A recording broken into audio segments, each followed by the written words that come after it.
Bismillahirrahmanirrahim. Assalamualaikum warahmatullahi wabarakatuh. Selamat pagi anak-anak.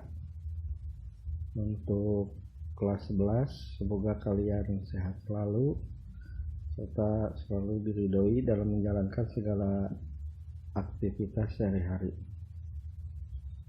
Mungkin ini pertemuan pertama pelajaran desain anyaman, di mana untuk kompetensi intinya yaitu pengetahuannya menerapkan dasar menggambar anyaman, sedangkan untuk keterampilannya membuat gambar anyaman. Tujuan pembelajaran dari desain terutama untuk mata pelajarannya ini yaitu melalui model pembelajaran online, diharapkan peserta didik mampu menerapkan dasar dalam menggambar anyaman, serta mampu membuat gambar anyaman. Pengertian desain anyaman. Selain kehalusan benang atau nomor benang, kerapatan benang dan lebar kain, spesifikasi kain tenun ditentukan antara lain oleh anyaman kain tenun. Kain tenun terbentuk oleh silangan antara dua kelompok benang yang membentuk sudut 90 derajat. Jadi persilangan antara dua benang ke arah panjang dan ke arah lebar yang membentuk sudut 90 derajat.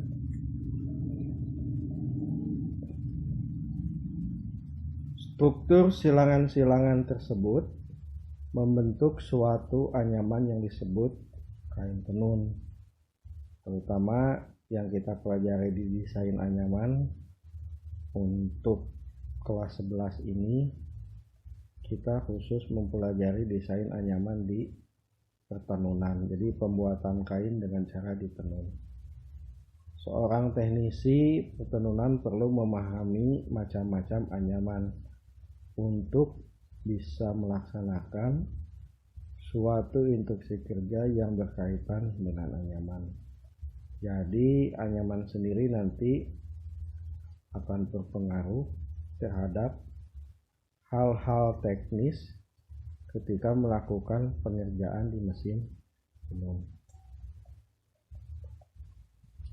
Dalam teknologi pertenunan, anyaman berhubungan sekali dengan sistem pembukaan mulut lusi. Jadi yang dimaksud pembukaan itu kan naik turunnya benang lusi sehingga membentuk anyaman. Apakah menggunakan sistem pembukaan lusi itu? Sampai sekarang ada 4 ya, tidak tahu kan kedepannya semakin berkembangnya waktu. Yang pertama ada yang disebut crank, yang kedua eksentrik, hem atau tapet, yang ketiga ada dobi, yang keempat dakar. Jadi sistem naik turunnya benang lusi ini yang akan membentuk anyaman. Ada 4.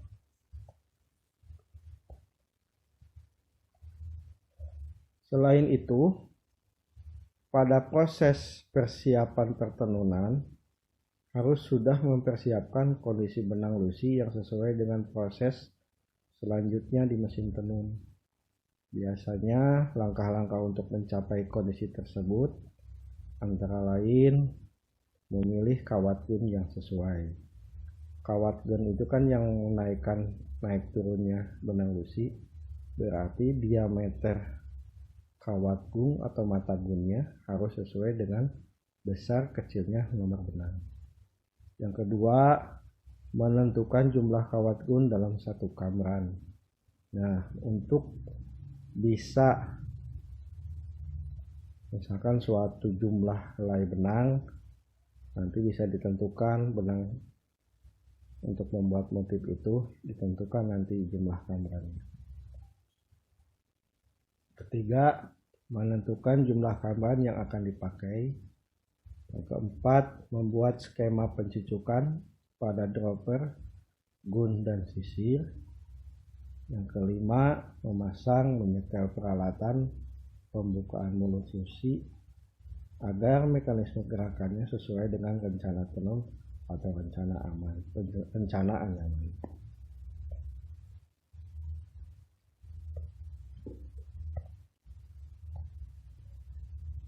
Untuk memahami makna suatu desain anyaman, perlu diketahui batasan-batasan, simbol-simbol yang lazim yang tercantum dalam suatu gambar anyaman, yang merupakan salah satu cara untuk membuat suatu desain struktur pada kain tenun. Sebelum pembuatan desain anyaman pada kain tenun, perlu dipersiapkan atau direncanakan terlebih dahulu rencana tenun yang biasanya dituangkan dalam bentuk gambar-gambar anyaman. Berikut ini adalah tanda-tanda gambar. Yang pertama, benang lusi. Dalam anyaman kain tenun, benang lusi digambarkan dalam bentuk bidang sempit yang panjang dan vertikal.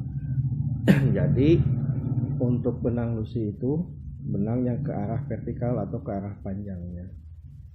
Bidang sempit ini dibatasi oleh dua garis vertikal yang sejajar satu sama terhadap lainnya.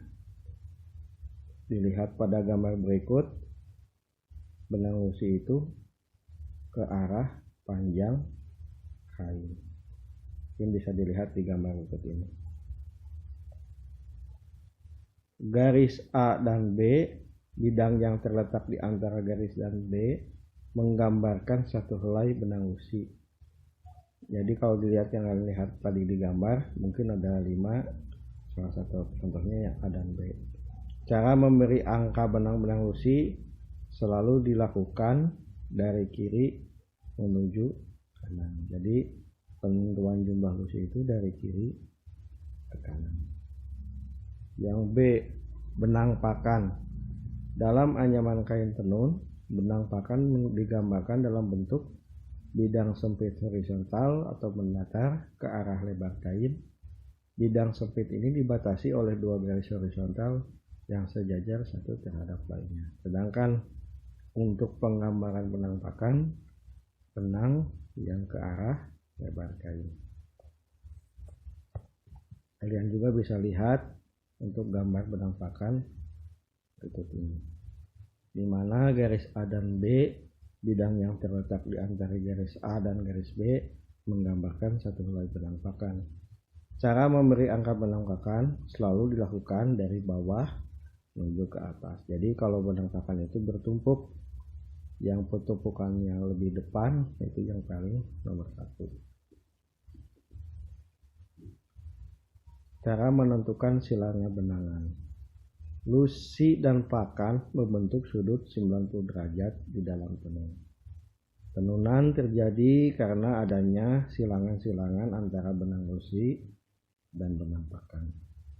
Yang dimaksudkan dengan silangan di sini ialah perpindahan dari efek lusi atau pakan atas ke efek lusi pakan bawah. Benang lusi yang terletak di atas benang pakan disebut efek lusi atas. Tempat persilangan antara benang lusi dan benang pakan disebut titik silang. Bisa kalian lihat di gambar, di sini disebut apabila benang lusi berada di atas benang pakan, titik silangnya disebut titik silang lusi. Kalau kalian lihat di gambar berikut, sini kan terlihat bahwa untuk benang yang ke arah vertikal atau ke atas memanjang ya, dia tertarik garis lurus, berarti kan posisinya ada di atas. Sedangkan benang pakan dia ada garis putus-putus ke arah lebar. Jadi posisinya di situ dijelaskan bahwa benang lusinya berada di atas benang pakan. Makanya disebut benang yang mempunyai titik silang lusi. Sedangkan yang satu lagi yang disebut apabila benang pakan di atas benang besi tersebut, efek pakan atas atau efek pakan. Apabila benang pakan berada di atas benang besi, titik silangnya disebut titik silang pakan. Sini kita lihat bahwa yang bergaris-garis ke arah panjang atau ke arah vertikalnya dia putus-putus. Sedangkan benang pakannya garisnya nyambung, berarti posisinya di sini dilihat benang pakan berada di atas benang besi. Mungkin untuk penyampaian pembelajaran hari ini hanya sampai di sini dulu. Tidak ada tugas, kalian hanya bisa memahami sebelum nanti ada contoh-contoh gambar cara-cara untuk membuat anyaman. Demikian untuk pertemuan hari ini. Bapak ucapkan terima kasih. Selamat bertemu kembali di pembelajaran selanjutnya. Assalamualaikum warahmatullahi wabarakatuh.